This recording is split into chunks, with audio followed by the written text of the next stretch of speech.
Have you ever beaten a liar in court?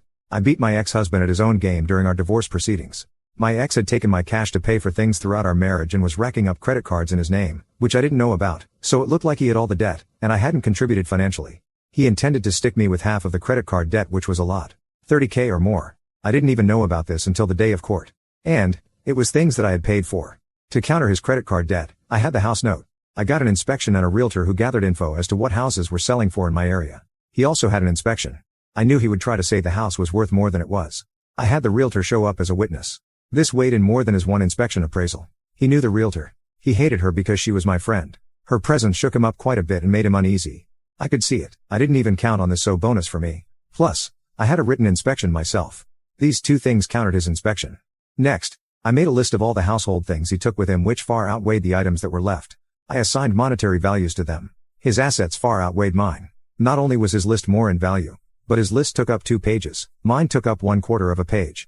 This alone created an image in the attorney's mind of how things were skewed. He claimed he wanted joint custody, over and over. I knew this was for monetary reasons, to not pay child support. Otherwise, why not go for primary custody? So, knowing this, during mediation, I finally said if he insisted on joint custody I would refuse it and give him primary custody. I would take weekends. I would be the fun parent.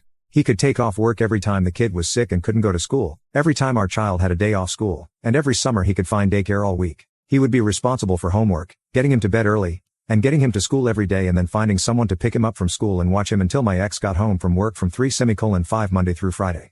Well, he hadn't thought about all that.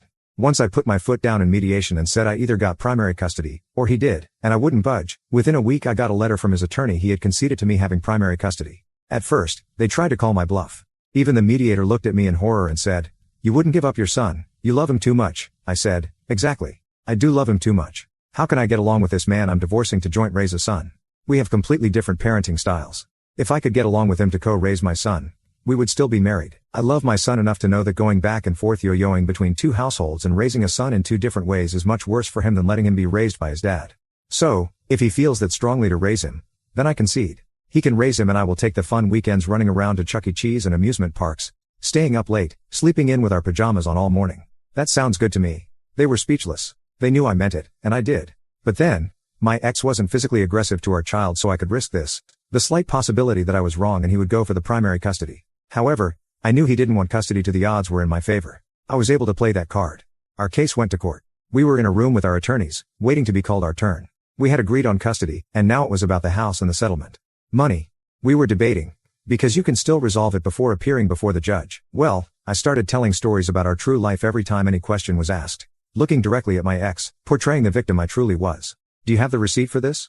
Then my answer would be, "Well, I don't have those papers. Remember when you left me?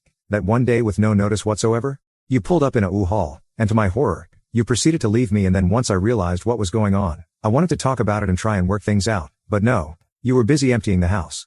That day you decided all that stuff in the house was yours, leaving me with not even a bed to sleep on. You took those receipts and papers with you since they were in our desk you took, so no, unfortunately, I don't have all these paper trails that you seem to have accumulated in preparation for today, a day you sure seemed to know would arrive so you could properly prepare for it. So now, I've not only answered why I don't have the receipt for something, but I've also painted a picture of a moment when I was victimized and how he was calculating about our divorce, which he was. 3 birds with 1 stone. And, the thing is, he didn't deny anything, and occasionally when he did it was an afterthought.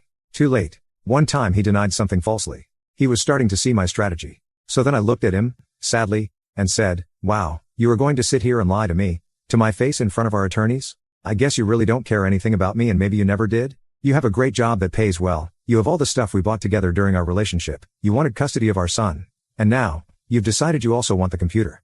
The computer I need for our son to do his homework on? The computer I can't afford to replace but you can?" In addition to that list, I showed all the things you took that you already have in your possession. I would always look at him and talk like I was trying to reason with him. It worked really well. I didn't make it about my feelings toward him, but rather how he felt about me and even our son. I was showing what a jerk he was and how mean he was. He didn't count on me to be so bold. I aired all his dirty laundry. Nothing was off limits. If he had hit me, which he didn't, I would have said, "Remember that time you hit me? I was lying on the ground bleeding in our living room, begging you to stop.